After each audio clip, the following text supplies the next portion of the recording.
Hello, welcome to the recap of round 5 of Grand Prix. We're going to start with the pool A, and first we had a match between Hikaru Nakamura and Alexander Grischuk. After 4 rounds, Hikaru was half a point in front of Grischuk, and Grischuk decides to play less solid, and we had a King's Indian after d4 knight f6, c4 g6, and we had this line, after which Hikaru plays bishop e2. White is staying flexible with bishop e2 and keeps these options like g4 and h4 alive. So Grischuk plays castles, now bishop e3. This is called the Averbach variation. Was this choice accidentally colliding with the Averbach's 100th birthday? I don't think so. I think it's very intentional. Here Grischuk has a couple of options. He played e5 here, but he has also c5 as an option, going for maybe some Benko with b5 or just going for Benoni structures with e6. But he chose this one. This is somewhat similar to Petrosian variation structures, in which white blocks the center with d5, and now with knight a6 he's trying to head towards c5 and to put some pressure on the e4 pawn. And now Hikaru plays h4. In this position, g4 is also very often played by top players like Aronian. With g4, white is gaining more space on the king side, and it's a good choice for white. You can follow it up with h4, g5 even, and start pressing black. But he chose this way. He tries to go for h5 next to put some pressure on the king side. Now knight c5 by Grischuk. He tries to slow down white to force him to react to one move, and Hikaru plays queen c2 to just defend the pawn. And now it was time for the central break with c6. Usually when the opponent starts some flank action, it's time to break in the center, and this was actually the right moment to do so. Now Hikaru plays h5 and he puts a really nice pressure on black. Black takes on d5, takes, and black plays queen a5. He's pinning the knight and also putting additional pressure on e4. Now Hikaru plays h6, which might seem counterintuitive at the first glance, because you might think that the idea of h5 is just to open up the h-file and to somehow try to mate the black's king. But actually, in this particular case, if you take on g6, there is knight c4 and capturing on f7 doesn't do much. Now it's very complex to play this. Now there's also rook c7 and white's king is in a slight danger. He plays h6, trying to cramp black's pieces, and Grischuk is forced to go to h8, and now it's time for f3 to make the center solid. Now bishop goes to d7, time to finish development, and now rook b1. White wants to push black away with b4, and that's why Grischuk plays knight a4, pinning the knight. Instead of knight a4 in this case, there was an interesting option of going knight d5, and after ed to go bishop f5. After this to take and go e4. And the position would be very interesting. The bishop is all of a sudden alive. Once the e-file gets opened, you may have something as black here. But he chose this, knight a4, after which Hikaru played queen d2, takes, and now white has a slightly worse structure, but black is not able to use it. He goes back to c7 and now g4. White is expanding even more on the king side and tries to kick this knight to a very bad e8 square. And now bishop c8 by Grischuk. He's regrouping his pieces. He tries to get his knight to d7 next and maybe to c5. Here it was interesting to go for bishop g4, a piece sack, after which white should capture knight e4 and black would have 3 pawns for a piece. After rook c1, let's say, rook a c8 and e4 next. We would have a very interesting game. With the king in the center, you might have f5 at some point to open up the f-file, and I don't know, this would look really interesting. But he went for bishop c8, a more solid option, going for knight d7, knight c5, and Hikaru develops. Knight d7, knight f2, and now bishop f6. The bishop has to be more active, so there's this move. Castles, and now bishop e7. There's no real danger on the long diagonal, so bishop can move out from f6, and now king h2, knight c5. Now the knight achieved its maximum on c5. Hikaru went for knight d3, trying to exchange this very nice knight on c5, and now b6 was played. He tries to make some kind of blockade on the queen side. Now Hikaru takes, bc, and now f4. It's time to break the center. I guess you don't want to allow f5 or just capturing on e5. Grischuk took, bishop f4, and now black also has to be careful about e5 breaks, which might happen in the future after white prepares with queen e3 or c4 queen c3. Bishop d7 by Grischuk, and now c4. There are some potential threats along the long diagonal, like queen c3, bishop c1, bishop b2, trying to checkmate black's king on g7 or h8. So black is very uncomfortable here, and he tries to exchange one pair of rooks, but Hikaru goes queen c3, which forced Grischuk to play f6, and now rook b3, in case of some exchange, to make the pawn structure better, to fix the pawn structure. And now black plays rook b6. It was better maybe to go rook f7 here, to not allow g5 at any point, because now g5 would just lead to capturing on g5 and it's just a pawn. And Grischuk played rook b6 here, which allowed Hikaru to play g5. And after rook f7 he went back to c1. And this is the idea that Grischuk missed during the game. Now queen d8 by Grischuk and bishop b2. Capture on g5 is not possible at all. Queen f8 by Grischuk and king g2. Bishop d8. Now black is just shuffling, he's happy with the draw. And now it's up to white to find the winning plan. And one of these plans could have been rook b6, a b6, and then rook f4. With the following idea: to go king g1, bishop f1, and somehow to exchange the light square bishops here, if the bishop takes, to take with the queen and to enter on e6. It's roughly that, but it's not so easy to get it. Hikaru played the following move, queen f3. If he took on g5 here, there's queen c3, and there is threat on h8 to give a checkmate. So if rook f1, there is check, this, take on h7 here, and after this, if you go back with the rook, there is h7 at least. If you go queen f7, then he can take, and if rook f7, there's bishop h5, followed by h7. For example, if you go king f8 to step away from the pin, you can just capture, and this is not enough to stop the pawn. So Grischuk just waited with bishop c8, now queen e3. Now Grischuk took on b3, a b3, and he took on g5. He couldn't wait any longer, because what else to do? Black is practically in stalemate, and there's no reasonable move for him. For example, if he doesn't take on g5, if he goes bishop d7, there is king g3. This move is very important, because if you hurry with this capture and bishop f6, the idea was to just capture with the rook, but after this and queen c3 there is rook f2, very annoying. And actually white cannot win this, because the king is too exposed. You can afford to take the bishop on e2, and there's no checkmate actually.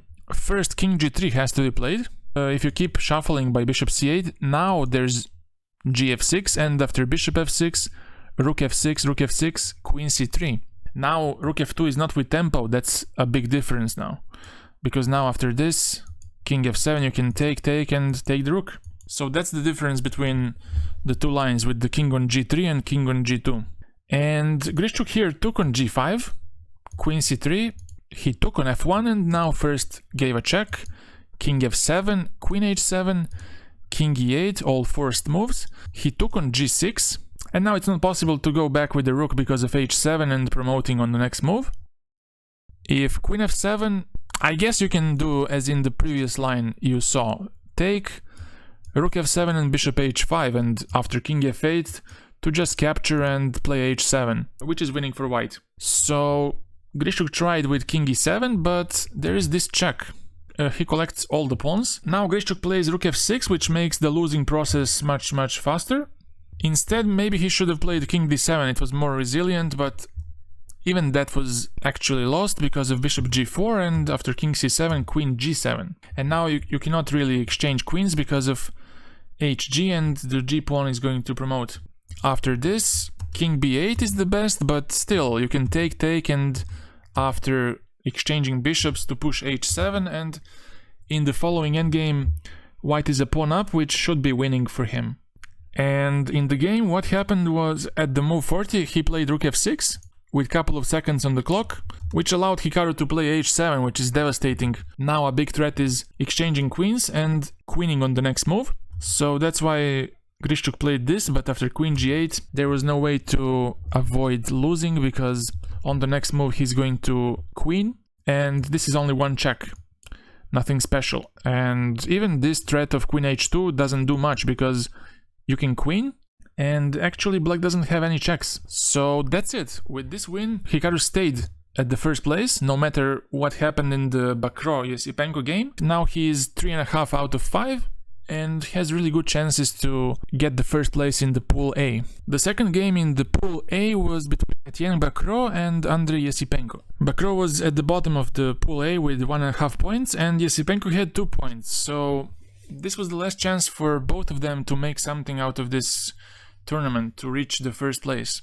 And we had the Ruy Lopez, something that Bacrot played in the first round, but Esipenko didn't go for the Berlin. He played a6 immediately, and after bishop a4 he went for knight f6. White castled, bishop e7, rook e1, b5, and after bishop b3, castles, a4. We have something that was seen in the World Championship match between Magnus Carlsen and Jan Nepomniachtchi, but in that match Magnus was playing rook b8 or bishop b7. Here Esipenko tried with b4, something entirely different. Before this game, Bacrot had only one game in this position with white, and in that game he played d3. That was the game between him and Tomaszewski, and it continued something like this. Knight bd2, bishop e6, takes. He was a bit better here, but eventually it ended in a draw. Black is quite solid in here, and here he tried d4, a more concrete move, and now Esipenko plays d6, tries to hold the center.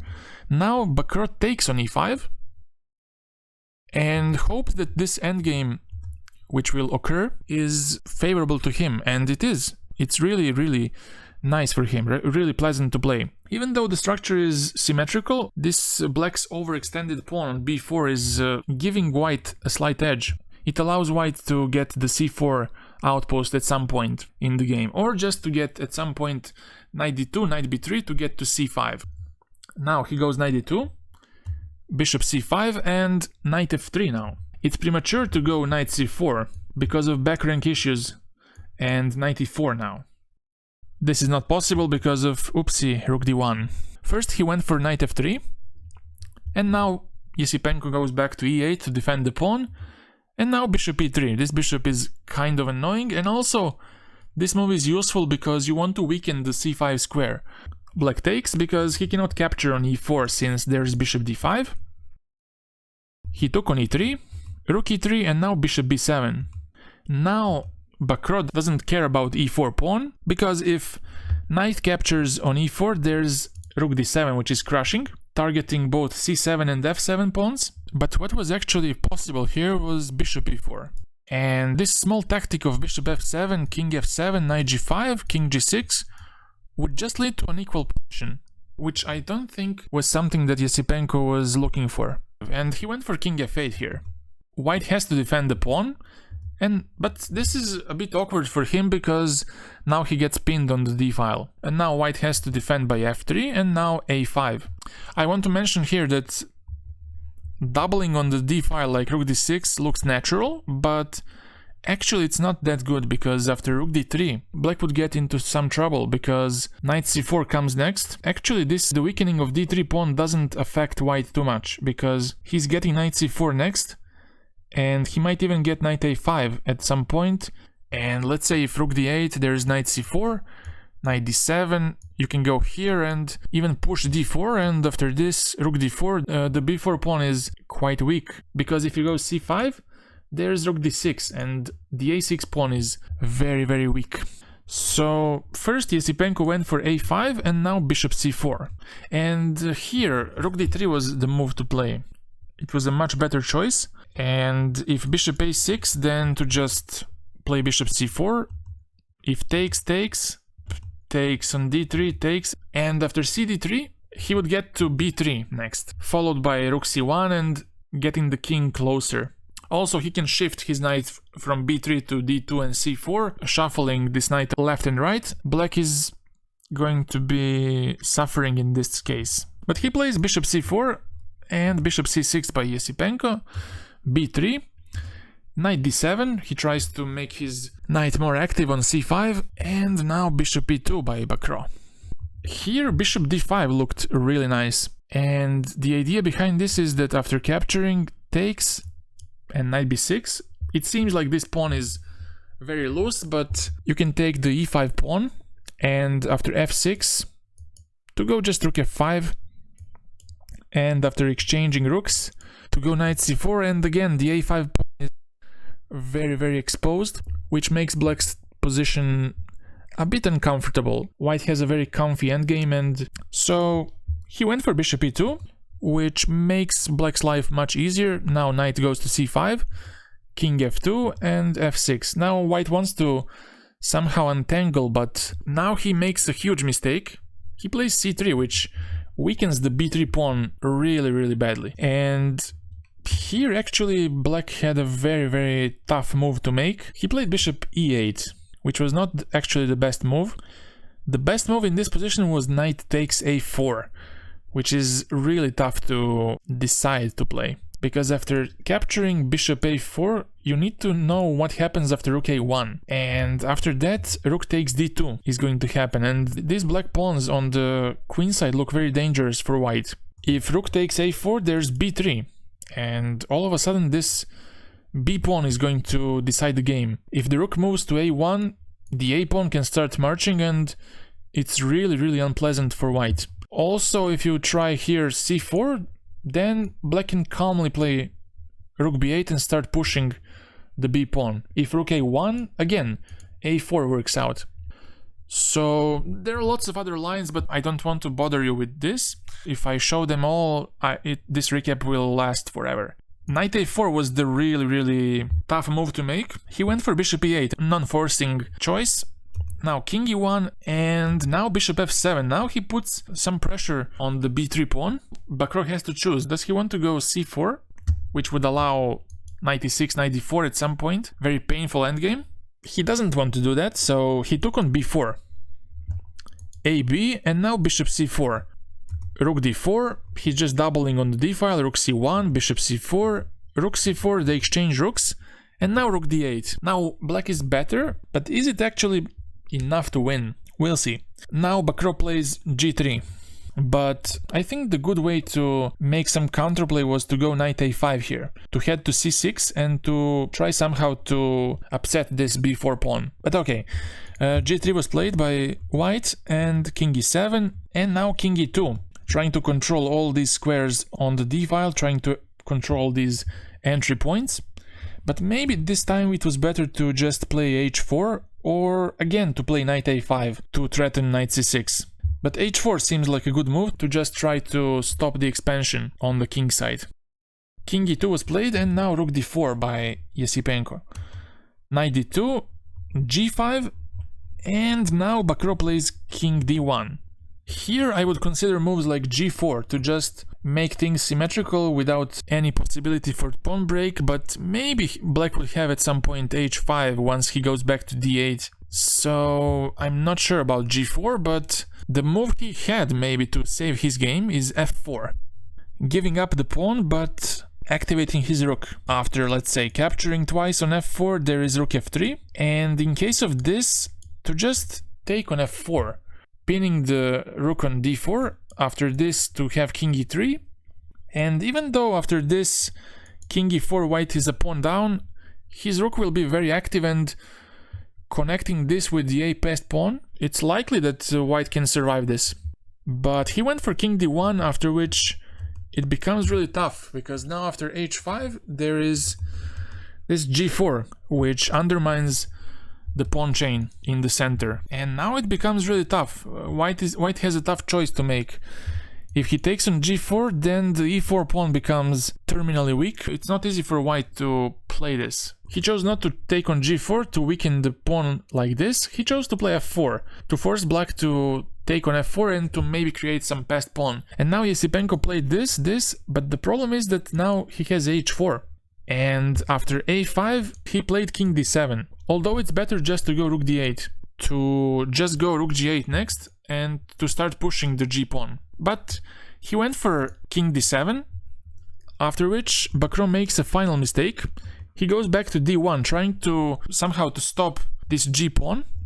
But actually here f5 was the last chance. And the idea is that after g3, takes, you cannot capture twice on g3 because of this fork on e4. So white would have to deflect the knight by a6. And after this, to go rook e1, and then to somehow control this g-pawn after capturing, to go rook g1, and after this to finally capture the pawn on g2, and after knight e4 takes. Black is a pawn up in this endgame, but it's not so easy. After this, king e5 maybe, and then you take on c7, king f5. This should be a draw, but black has all the fun. But Bacrot didn't play this. He played king d1, which allowed Esipenko to play g3 now. Takes, and now again you cannot capture on g3 because of rook d2 and knight e4. So he went back to c2, after which he took, and now there's no rook g3 because again the same unfortunate fork.